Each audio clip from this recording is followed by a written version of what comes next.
세상의 모든 일에는 안전 진단이 필수적이죠.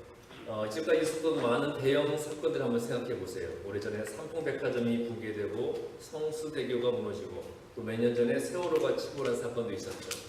그리고 몇 달 전에 이탈리아에서는 또 큰 대형 다리가 무너졌었죠.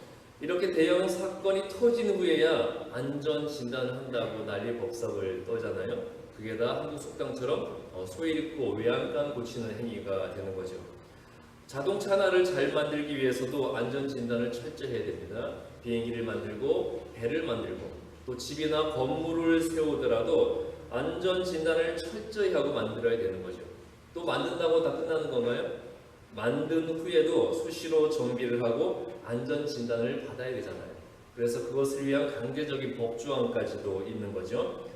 그만큼 우리 삶의 안전을 위해서는 우리가 살아가는 이 환경의 안전 진단이 반드시 필요하다는 겁니다.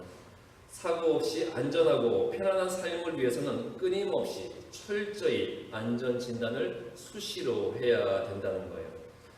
또 우리가 건강한 삶을 위해서 끊임없이 건강을 체크하잖아요. 좋은 약을 먹고 실력 좋은 의사 찾아다니면서 내 건강에 대한 안전 진단을 소홀히 하지 않죠. 우리가 같은 교회 다니는 교인 이름은 다 몰라도 내가 사는 지역의 유명한 의사 이름은 다 꿰뚫고 있잖아요. 부모 얼굴 보는 것보다 자식 얼굴을 보는 것보다 의사 얼굴을 더 자주 봅니다. 저는 사실 건강을 별로 안 챙겨요. 그래서 잔소리를 많이 듣는데요. 저는 병원 가는 거 싫어하고 의사 만나기 싫어하고 약 먹는 거 되게 싫어합니다. 여러분 제 음식 취향 아시죠? 제가 좋아하는 불량식품이죠. 아무리 몸에 좋아도 맛없으면 절대 안 먹고 아무리 몸에 나빠도 맛있는 것은 먹는 그런 식성을 가지고 있는데요. 제 신조라면 몸에 좋고 건강에 좋은 맛없는 음식만 먹으면서 5년을 더 사느니 그냥 몸이 안 좋더라도 먹고 싶은 거 마음대로 먹고 5년을 덜 살겠다. 그게 제 신조라면 신조입니다. 그런데 이게 사실 잘못된 거죠. 건강은 챙겨야 좋은 겁니다. 자신의 건강에 신경을 쓰는 것이 당연한 거죠. 우리가 길어야 100년 사는 인생을 위해서는 그 인생의 안전한 환경을 위해서 또 내 몸의 건강을 위해서 그렇게 신경을 쓰고 수시로 철저히 안전 진단을 하잖아요. 그런데 세상에서의 짧은 인생을 끝내고 영원히 살아야 될 내 영생에 대해서 여러분 안전 진단 철저히 하고 계세요? 내가 죽어 하늘나라에 갔을 때 내가 천국 가기에 부족함이 없는지 하나님이 나를 보시고 잘하였다 충성된 종아 하시면서 상급과 칭찬을 주실지 아니면 너는 지옥이다 그런 말씀을 하실지 내 영적 상태와 신앙 상태에 대해서 끊임없는 관심을 가지고 철저하게 안전 진단을 하고 있냐는 겁니다.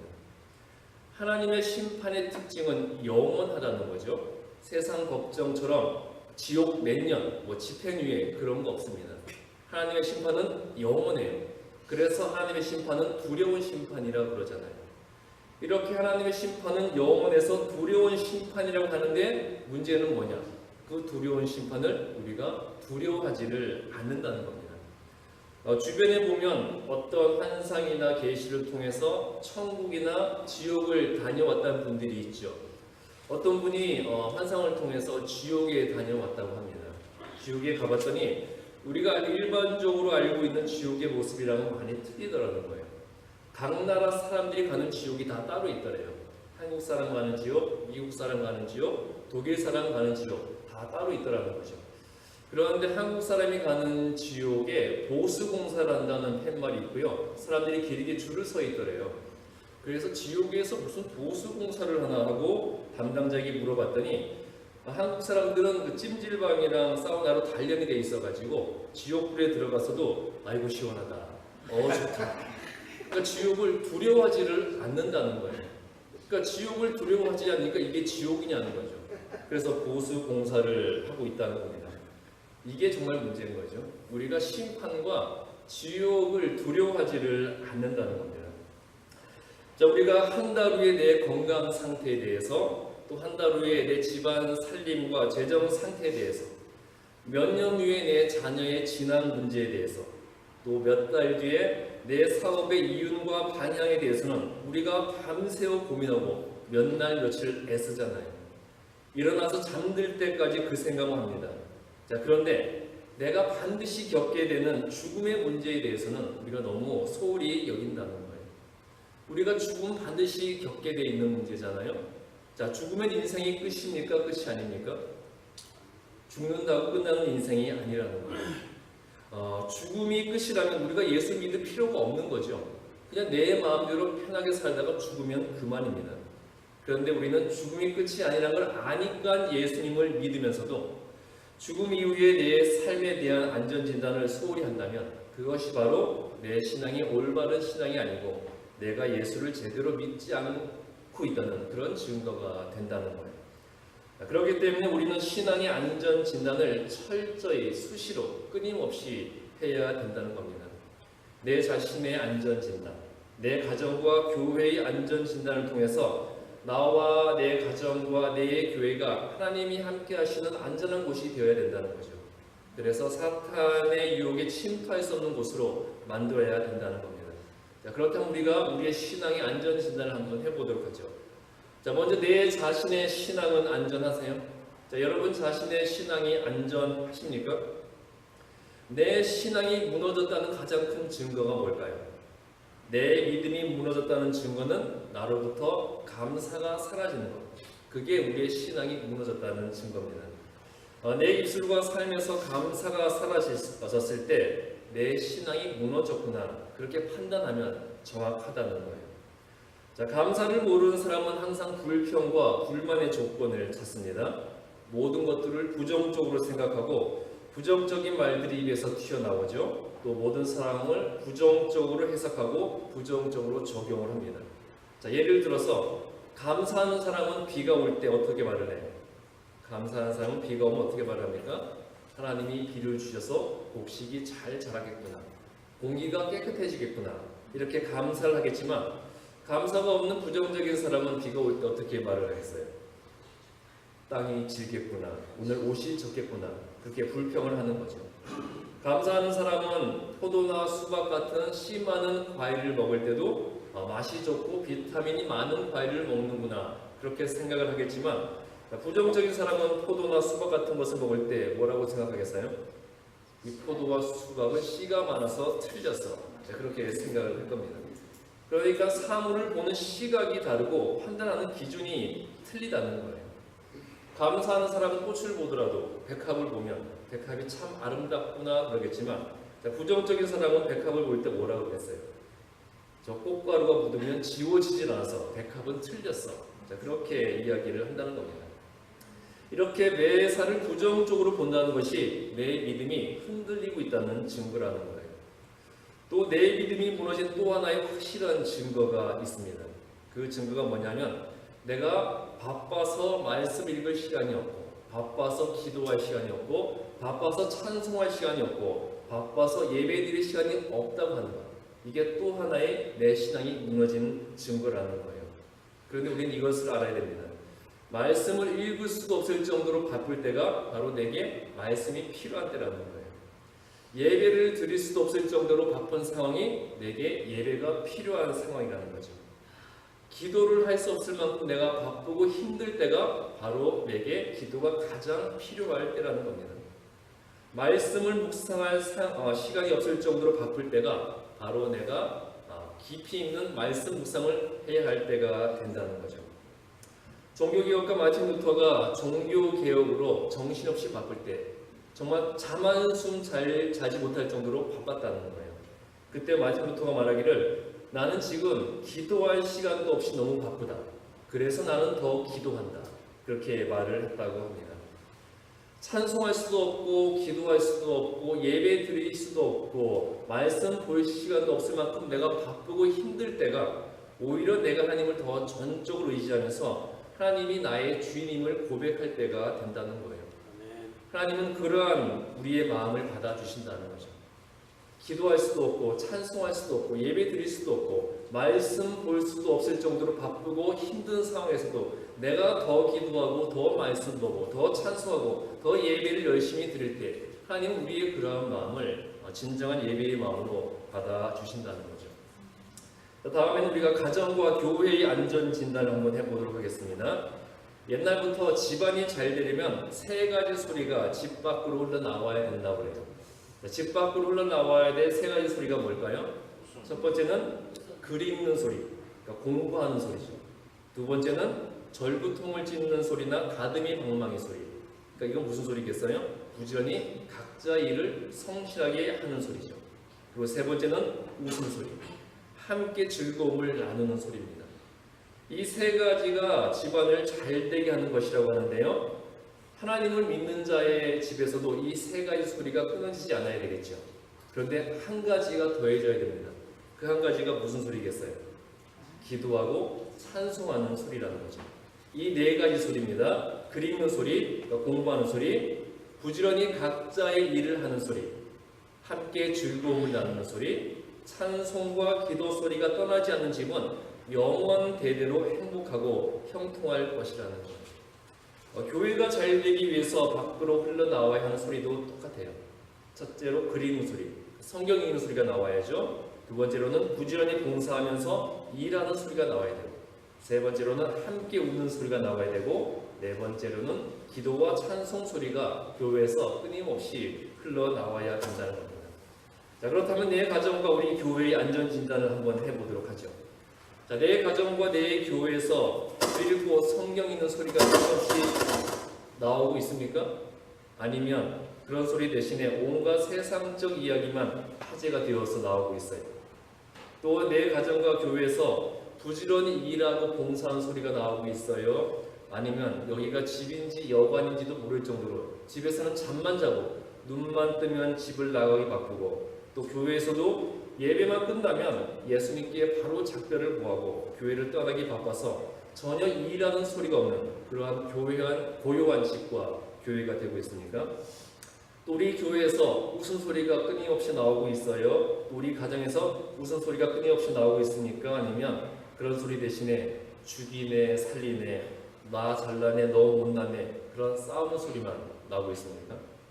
자, 집에서 찬송과 기도를 좀 하라 그러면 찬송과 기도는 교회에 나가서 하는 거야, 그렇게 말을 하고요. 교회에서 좀 끊임없이 찬송과 기도를 하라 그러면 찬송과 기도는 예배 때나 하는 거야. 그러면서 찬송과 기도를 우리가 외면하고 있지 않냐는 겁니다. 신명기 6장 4절부터 5절 말씀 보시면 모세가 가나안에 들어가서 살게 될 이스라엘 자손에게 주는 안전 진단의 기준이 나옵니다. 모세는 가나안 땅에 못 들어가게 되었죠. 그래서 자신이 이끌고 왔던 이스라엘 자손이 하나님이 약속하신 대로 가나안 땅에 들어가서 번영을 누리고 복을 받기 위해서는 언제나 자기 자신으로부터 무엇을 확인해야 하느냐, 그것을 모세가 알려주고 있는 겁니다. 먼저 신명기 6장 4절 말씀 보시면 모세가 이스라엘 자손들에게 말하고 있죠. 이스라엘아 들으라. 여기서 들으라는 말의 언어적 의미는요, 그냥 귀로 들으라는 말이 아닙니다. 귀로 듣고 마음에 새기라는 그런 의미예요. 모세는 이스라엘 자손들에게 무엇을 마음에 새기라고 말하고 있습니까? 마음을 다하고 뜻을 다하고 힘을 다해서 여호와 하나님을 사랑하라. 이 말씀을 가슴에 새기고 살아야 된다는 것을 알려주고 있는 겁니다. 내가 하나님을 진심으로 사랑하고 있는지 철저하게 수시로 끊임없이 확인하고 또 확인을 하라는 거예요. 내가 하나님을 사랑하는 것이 확인되지 않으면 하나님의 축복과 번영의 약속이 내게 주어지지 않는다는 겁니다. 그렇기 때문에 내가 하나님을 진실로 사랑한다면 우리는 어떻게 행동해야 될까요? 내가 하나님을 진실로 사랑한다면 우리는 항상 내가 사랑하는 하나님 곁에 머물러 있어야 된다는 거죠. 사랑하는 사람이 있으면 항상 그 곁에 머무르려고 하잖아요. 여러분 연애할 때 한번 생각을 해보세요. 만났다가 헤어질 시간이 되면 바로 헤어져요? 5분만 더 있다 가자, 5분 있다 갈게, 5분 있다 갈게. 버스 정류장에서 버스를 기다리다가 내가 타야 될 버스가 오면 버스를 바로 타요, 안 타요? 안 타죠. 다음 차 탈게, 다음 차 탈게. 계속 미루죠. 왜 그래요? 사랑하면 서로 함께 있으려고 하니까. 그 곁에 머무려 있으려고 한다는 겁니다. 또 내가 사랑을 하면 그때부터는 내 생각을 안 하죠. 항상 내가 사랑하는 사람을 생각을 합니다. 그리고 내 사랑하는 사람을 기쁘게 해줄 그 생각만 하는 거죠. 마찬가지로 내가 하나님을 사랑한다면 나는 항상 하나님을 생각하고 하나님을 기쁘게 해드릴 그 생각을 해야 된다는 거예요. 자, 그런데 우리가 하나님 곁에 머물러 있지도 않으려고 하고 하나님을 생각하지도 않고 하나님을 기쁘게 해드릴 생각은 해본 적도 없으면서 하나님을 사랑한다고 말하면 그 말이 무슨 말일까요? 그 말은 거짓말이라는 거예요. 자, 여러분, 10계명의 제3계명이 뭐죠? 10계명의 3계명, 여호와 이름을 망령되이 일컫지 마라. 하나님을 사랑하지도 않으면서 하나님을 사랑한다고 거짓말하는 것, 그게 바로 하나님의 이름을 망령되이 일컫는 것이 된다는 겁니다. 제가 여러분께 질문을 드려볼게요. 자, 여러분은 지금 이 순간 누구를 생각할 때 가장 기쁘고 행복하세요? 자, 남편과 아내? 제가 남편과 아내라고 하니까 여러분 표정이 별로 안 좋네요. 자, 원수 같으세요? 자, 그러면 자식? 대부분은 자식일 겁니다. 자식도 아니라면 애인? 친구? 자, 누구를 생각할 때 가장 기쁘고 즐거우세요? 지금 이 순간 내가 생각했을 때 나를 가장 기쁘고 행복하게 만드는 사람, 바로 그 사람이 나에게는 하나님이 되어 있는 겁니다. 다음은 가치의 문제를 한번 따져보죠. 조금 전에 존재였다고 이번에는 가치. 나는 지금 무엇을 생각할 때, 여러분은 지금 무엇을 생각할 때 가장 기쁘고 즐거우세요? 돈 생각하면 기쁘세요? 내 은행 어카운트에 돈이 산더미처럼 쌓여있고 우리 집안에 캐시가 다발로 묻혀 있어서 돈다발에 파묻혀서 헤엄치는, 자, 그런 생각하면 즐거우세요? 아니면 내 사업을 생각할 때 사업이 무지무지 잘 돼서 갈수록 번창하고 공장이 커지고 돈이 막 물밀듯이 들어오고 수많은 사람들이 나에게 회장님 그런 생각하면 기쁘세요? 아니면 어떤 지위? 내가 굉장히 높은 사람이 되어서 큰 지위를 가지게 되어서 수많은 사람들이 내 앞에서 고개를 조아리는, 자, 그런 생각하면 여러분 기쁘세요? 지금 이 순간 무엇인가를 생각했을 때 나를 가장 기쁘게 하는 것이 있다면 바로 그것이 나에게는 지금 하나님이 되어 있는 것이라는 겁니다. 신명기 6장 4절에서 모세는 분명히 말하죠. 유일하신 하나님 여호와만을 사랑해야 된다. 그것을 말하고 있습니다. 나의 가장 큰 사랑의 대상이, 나의 가장 큰 바라봄의 유일한 대상이 하나님이 아니면 나는 지금 우상을 섬기고 있는 자가 되어 있다는 거예요. 이스라엘 백성들이 하나님의 계속된 징계와 심판을 받았던 이유가 그들이 하나님을 버렸기 때문이 아니라고 제가 말씀드린 적이 있었죠. 이스라엘은 끊임없이 하나님의 징계와 심판을 받았습니다. 그런데 그들은 한순간도 하나님을 버린 적 없어요.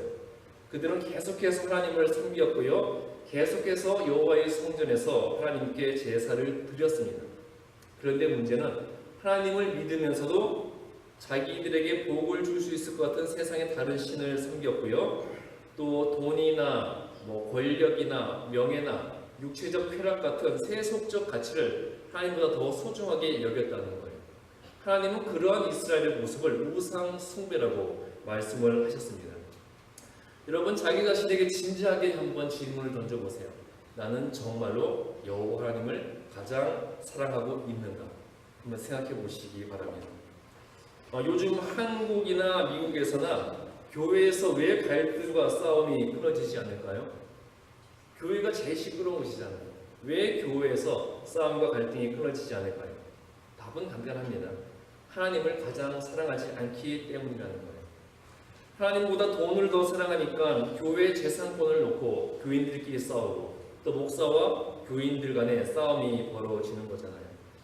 내가 하나님을 가장 사랑한다면 내가 사랑하는 하나님은 변함없이 내 곁에 계신데 교회 재산 누가 가지는지 무슨 상관이 있겠어요? 하지만 나는 하나님보다 돈을 더 사랑하니까 그 돈 문제를 놓고 싸움이 벌어지게 되는 거죠. 또 하나님보다 직분과 명예를 더 사랑하니까 목사직을 놓고 싸움이 벌어지게 되는 겁니다. 자, 목사도 잘못하면 해고될 수 있는 거고 신임을 받지 못하면 깨끗하게 물러나야 되는 거죠.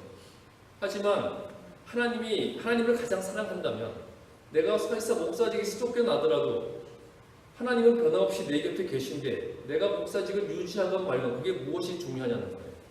하지만 나는 하나님보다 그 목사라는 직분과 명예가 더 중요하니까 그 직분 놓고 싸움을 하게 되는 거죠. 평신도들도 마찬가지예요. 교회마다 장로 선거만 끝나면 싸움이 벌어지죠. 장로 투표 떨어지는 사람들이 꼭 가만히 있지를 않고 분쟁을 일으키잖아요. 내가 하나님을 가장 사랑한다면 설사 내가 장로 선거에서 떨어졌더라도 하나님은 변함없이 내 곁에 계신데 내가 장로 투표에서 떨어지고 붙건 그게 뭐가 중요하겠어요. 하지만 나는 하나님보다 장로라는 그 직분이 더 중요하니까 그거 놓고 싸움을 하게 되는 거잖아요. 또 똥공을 떨어질 만한 좋은 임원 자리가 있으면 그 자리를 차지하기 위해서 하나님보다 그 임원 자리가 더 좋으니까 그것을 차지하기 위해 싸움을 하게 되는 겁니다. 자, 이렇게 돈과 명예를 더 사랑하니까 교회에 다니지 않는 사람들까지도 혀를 차는데도 목사직과 교회 재산권을 자식에게 물려주기까지 하는 거죠. 이렇게 모든 교회의 싸움과 갈등의 원인은 하나님을 가장 사랑하지 않고 하나님을 두려워하지 않는 데서 오는 일이라는 거예요. 내가 하나님을 가장 사랑하지 않으니까 하나님이 아닌 다른 일을 놓고 목숨 걸고 싸우는 거잖아요. 또 내가 하나님을 두려워하지 않으니까 감히 하나님 앞에서 하나님의 전에서 그런 일들을 범하게 된다는 겁니다. 하나님을 사랑하지도 않고 하나님을 두려워하지도 않으면서 하나님을 믿는다면 그 말이 바로 새빨간 거짓말이 된다는 거죠. 이렇게 하나님의 이름을 들먹이면서 이렇게 거짓말하는 것이 바로 하나님의 이름을 망령되이 일컫는 것이라는 거예요. 하나님의 이름을 망령되이 일컫는 것은 십계명에 나오는 거잖아요. 이렇게 우리가 하루하루의 생활 가운데 하나님의 이름을 망령되이 일컬으면서 십계명을 범하고 있는데 이렇게 생활 가운데 십계명을 범하는 자가 하나님께 복을 구하고 천국 가기를 바란다면 그것은 어불성설이 된다는 거죠. 마태복음 16장 13절에서 20절 말씀 보시면요, 예수님을 그리스도로 살아계신 하나님의 아들로 고백하는 베드로의 이야기가 나오죠. 마태복음 16장 13절과 14절 말씀 보시면 예수님께서 제자들에게 물으십니다. 사람들이 나를 누구라고 하느냐? 제자들이 대답을 하죠. 사람들이 예수님을 세례 요한, 엘리야, 예레미야나 선지자 중에 한 사람이라고 합니다. 그렇게 대답을 하죠. 그러니까 사람들은 예수님을 그저 존경할 만한 선생이나 좋은 가르침과 하나님의 말씀에 대해서 알려주는 선지자 정도로만 받아들이고 있다는 거예요. 자, 오늘날에도 예수님을 그저 좋은 교훈 주는 선생 정도로 여기고 또 신앙생활을 교양을 위한 조건으로 여기고 또 우리 신앙생활을 혹시 모를 일에 대비할 보험 정도로 여기는, 예수님을 안 믿고 죽었다가 예수님이 계시면 곤란해지니까 보험 차원에서 예수님을 믿는 이런 세태와 똑같은 모습을 보여주고 있는 거죠. 그런데 예수님에 대한 베드로의 고백은 틀렸습니다. 16절에서 예수님께서 너희는 나를 누구라 하느냐 물었을 때 베드로가 뭐라고 대답을 합니까? 주는 그리스도요 살아계신 하나님의 아들이십니다. 자, 그렇게 고백을 했습니다. 베드로는 이 고백이 자신의 신앙을 위한 안전 진단이었다는 거예요. 자기가 예수님을 그리스도로 하나님의 아들로 믿는 자로서 올바르게 살고 있는가 언제나 자기를 점검했다는 거죠. 베드로도 초기에는 실수도 많았습니다. 시행착오도 많았죠. 믿음이 있는 척하다가 풍랑이 있는 바다에 빠졌고요. 예수님을 잡으러 온 사람들 앞에서 혈기를 부리며 칼을 휘두르기도 했어요. 그리고 가장 중요한 순간에 예수님을 배신하기도 했습니다.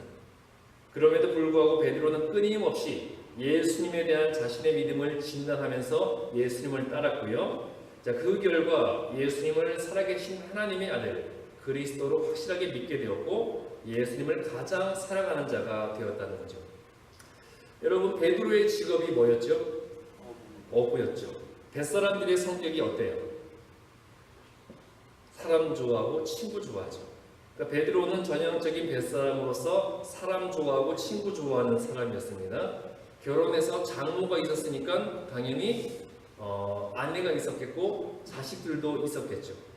그리고 고기 잡는 자기의 직업을 좋아했던 사람이에요. 여러분, 여기서 한번 잘 생각해 보세요. 베드로가 예수님을 가장 사랑한다고 해서 다른 모든 것을 다 포기하고 버린 것 아무것도 없습니다. 예수님을 사랑하라고 해서 우리가 다른 모든 것을 다 포기하고 버려야 되는 것은 아니라는 거예요. 베드로를 한번 보세요. 예수님의 제자가 된 후에도 여전히 주변에는 친구가 많았습니다. 장모가 병에 걸렸을 때 그 병상을 지킨 걸로 봤을 때 장모에게 그 정도면 자기 아내를 얼마나 사랑했고 또 자기 자식들을 얼마나 사랑했겠어요. 그리고 더 이상 예전처럼 고기 잡으러 다니지 못하더라도 고기 잘 잡는 어부로서 자신의 기술에 자부심을 가지고 있었을 겁니다. 자, 베드로는 고기 잡아서 처자식 먹여 살렸으니까 뭘 좋아했겠어요? 돈을 좋아하는 사람이었고요. 돈을 소중하게 여겼을 거예요. 사도가 된 후에 사도로 사역할 때도 사역을 위해서는 돈이 많이 필요하잖아요. 그러니까 사도가 된 후에도 베드로는 여전히 돈을 소중히 여겼을 겁니다. 자, 이것으로 봤을 때 베드로는 예수님의 제자가 된 후에도 자신이 가지고 있던 돈이나 가족이나 친구, 기술 어느 것 하나도 포기하거나 버린 것은 없다는 겁니다. 여전히 그 모든 것을 다 소중하게 여겼을 겁니다. 그리고 그것들을 위해 자신이 할 수 있는 일을 다 했겠죠. 그럼 무엇이 바뀐 걸까요? 자, 다만 이전에는 이러한 것들을 가장 소중히 여겼다면 이제는 예수님을 가장 사랑하고 가장 소중하게 여기게 되었다는 거죠. 자기의 일보다 예수님을 위한 일이 우선이었고 자기의 기쁨보다 예수님을 기쁘게 해드리는 일이 우선이 되었다는 거예요. 우선순위만 바뀌었다는 겁니다. 이렇게 하나님을 사랑한다는 것은 삶의 우선순위가 바뀌는 것이라는 거예요. 베드로가 예수님을 가장 사랑하는 자로 완전히 변화되었을 때 예수님께서는 마태복음 16장 18절에서 그의 이름을 시몬에서 베드로로 바꿔주시죠. 베드로의 의미가 뭐예요? 반석이죠. 예수님께서는 그 이름을 시몬에서 베드로로 바꿔주시면서 약속하셨듯이 베드로를 교회를 위한 반석이 되게 하셨습니다. 주는 그리스도시요 살아계신 하나님의 아들이시니라. 그렇게 고백했던 베드로를 통해 교회가 세워지도록 하셨잖아요. 그리고 19절에서 예수님께서는 베드로에게 천국 열쇠를 주시면서 너가 땅에서 무엇이든지 매면 하늘에서도 매일 것이고 땅에서 무엇이든지 풀면 하늘에서도 풀리리라 말씀을 하십니다. 예수님께서 베드로에게 천국 열쇠를 주신 것은 베드로가 세운 교회가 선포하는 그 복음을 통해서만 천국에 들어갈 수 있다는 것이죠. 그리고 베드로에게 너가 땅에서 무엇이든지 맨다는 것은 금지시킨다는 의미예요. 그러니까 베드로가 땅에서 무엇이든지 금지시키면 하늘에서도 금지시키고 너가 땅에서 무엇이든지 푼다는 것은 허용한다는 의미입니다. 베드로가 땅에서 무엇이든지 허용하면 하늘에서도 허용해 주시겠다. 그 말씀을 하십니다. 자, 이 말씀은 베드로가 세운 교회가 자신들에게 주어진 권위를 합당하게 사용해서 규칙과 법도를 제정하면 하늘에서도 그것을 그대로 인정해 주시겠다고 말씀을 하시는 겁니다. 그러니까 베드로가 옳다고 하는 것을 하나님도 옳다고 하시고 베드로가 틀렸다고 하는 것을 하나님도 틀렸다고 하시고 베드로가 원하고 말하는 대로 다 이루어 주신다는 그 말씀을 하시는 겁니다.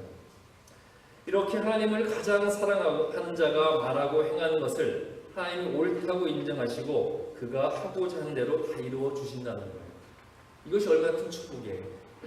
내가 하나님을 가장 사랑하는 자가 되면 내가 옳다고 하는 것을 하나님이 옳다고 하시겠다는 겁니다. 내가 틀렸다고 하는 것을 하나님이 틀렸다고 하시겠다는 거예요. 내가 바라고 원하고 행하는 대로 다 이루어 주시겠다는 겁니다. 우리가 하나님을 진심으로 사랑하면 이러한 축복이 우리에게 주어진다는 거죠. 그렇기 때문에 우리는 내가 진실로 하나님을 가장 사랑하는지 언제나 철저하게 내 신앙의 안전 진단을 행할 수 있어야 되겠습니다. 내 생활에서 성경을 읽고 묵상하는 것이 끊어지지 않아야 되는 거예요. 내 생활에서 찬송과 기도 소리가 언제나 흘러나와야 되는 겁니다.